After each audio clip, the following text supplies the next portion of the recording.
Ever feel like you're going from doctor to doctor, trying everything, but not getting to the bottom of what's really going on with your health? Mm-hmm. Like you're stuck treating symptoms without ever really addressing the root cause. Yeah. Well, that's exactly what we're diving into today. Okay. We're exploring a book called Good Energy by Dr. Casey Means. And let me tell you, it offers a completely new way of thinking about health, and it all starts at the cellular level. Interesting. It does. So Dr. Means kicks off the book with a story about a woman named Sarah, 36 years old, struggling with these debilitating migraines, arthritis, even battling some depression, just, going from specialist to specialist. Oh, wow. Trying different medications, but nothing seemed to really get to the root of the problem. Right. Sound familiar? It does, actually. We hear this a lot, Sure. People feeling like they're bouncing around, treating symptoms in isolation, never really getting to that why. Exactly. And that's what's so powerful about this book. It gets to that why. For Sarah, the big turning point came when a doctor finally connected the dots. Her tests kept showing one thing consistently: inflammation. But Right. not just like a temporary inflammation from an injury or something. Right. This was chronic, systemic inflammation. And that's where things get really interesting. See, we often think about inflammation as just a symptom, right? Yeah. A sore throat, a swollen ankle, something visible. But when it's chronic, like in Sarah's case, it's a sign that something's off on a deeper level, like your body's immune system is stuck in overdrive, constantly fighting an invisible enemy. So the question becomes, what's triggering this chronic inflammation in so many people, and why is it showing up in seemingly totally unrelated conditions? Exactly. And that's where we shift from just treating those individual symptoms to understanding the root cause. In many cases, that root cause lies in the energy production happening within every single one of our cells. Okay, so we're talking about energy production inside our cells. It's like, imagine your body is this bustling city, right? And all these cells are constantly working, building things, repairing things, transporting things. Yeah, it's nonstop. It's got to take a ton of energy to keep everything running smoothly. Oh, absolutely. And that energy, that's where those tiny powerhouses inside each cell come in. Yep. Mitochondria. They're like these little energy factories, constantly humming, converting the food we eat into usable energy. Right. We call that ATP. ATP? Okay. And that ATP, it's like the currency, the fuel for absolutely everything our bodies do.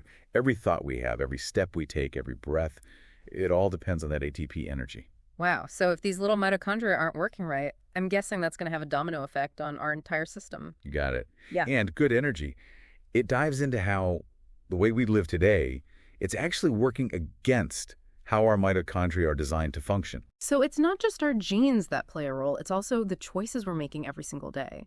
What we eat, how much we move, how we deal with stress. It's all impacting those little energy factories.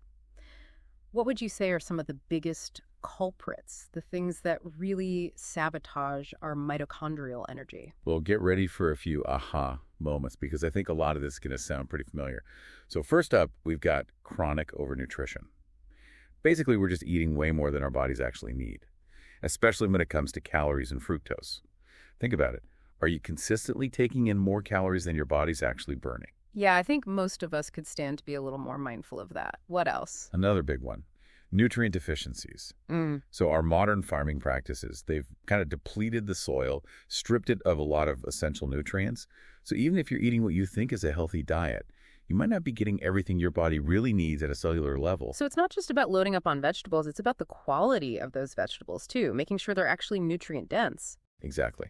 And then we can't forget about the gut microbiome. A healthy gut is crucial for those mitochondria to function optimally. But things like stress, a poor diet, antibiotics, those can really throw our gut bacteria out of whack. Okay, so gut health is super important. I'm sensing a theme here. Anything else I should be aware of? Definitely. Another biggie, living a sedentary lifestyle. Oh. We're designed to move our bodies, not be glued to a chair all day. Yeah, that one's tough, but so true. Right. And of course, we can't forget about chronic stress. When those cortisol levels are constantly elevated, that fight or flight mode, it wreaks havoc on our mitochondria. So that feeling of being constantly on edge, it's not just in our heads, it's impacting us on a cellular level. You got it. Uh. And it all just creates this domino effect. The more these factors we have in our lives, the more likely we are to experience that mitochondrial dysfunction. And that's when things can really start to go downhill. So we've got these little microscopic powerhouses in our cells working away, trying to keep everything running, but we're throwing all these obstacles in their way. What actually happens in our bodies when those mitochondria start to get sluggish? It's like taking a perfectly good engine and, I don't know, like throwing sand in the gears, right? Oh, no. Yeah, that's kind of what happens when your mitochondria can't keep up with the energy demands. Instead of smoothly converting fats and glucose into usable energy, things start to get backed up. A cellular traffic jam. Exactly. And I'm guessing, just like a traffic jam, that backup's going to cause some problems. Oh, you better believe it. And one of the first things to get affected, insulin signaling. So insulin, think of it like a key that unlocks your cells and lets that glucose in to be used as energy. Okay. But if your cells are already jammed up with unused fuel, they're not going to want any more glucose, right? Right. It's like trying to cram more people onto an already packed train. It's not going to be pretty.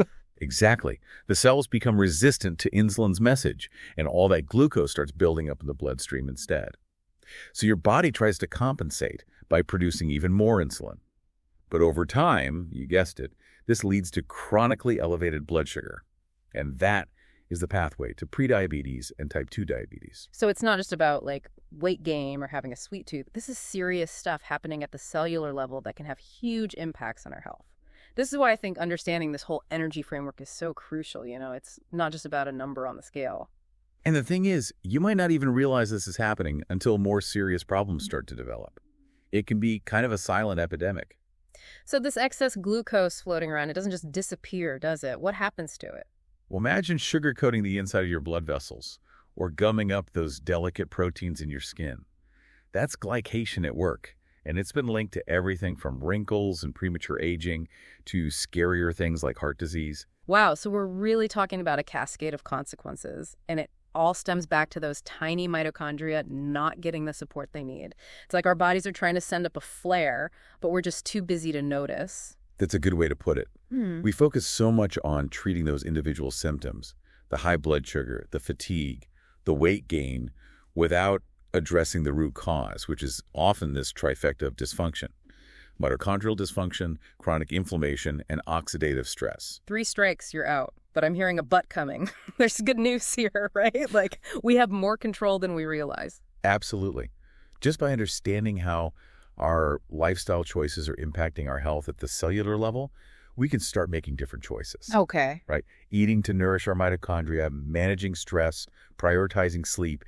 These aren't just wellness buzzwords. There are tools to actually make a difference. So it's not about deprivation or like overhauling your entire life overnight. It's about making those informed choices that are going to support our bodies in the long run. Well, this has been eye-opening. I feel like we've just scratched the surface of this whole world of cellular energy, but it's definitely got me thinking differently about my health. Me too. And that's really what it's all about, right?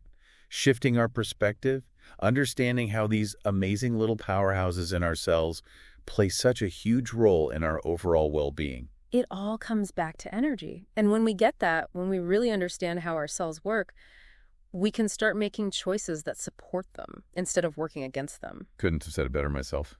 This deep dive has given you a glimpse into that incredible world. But the real journey starts now.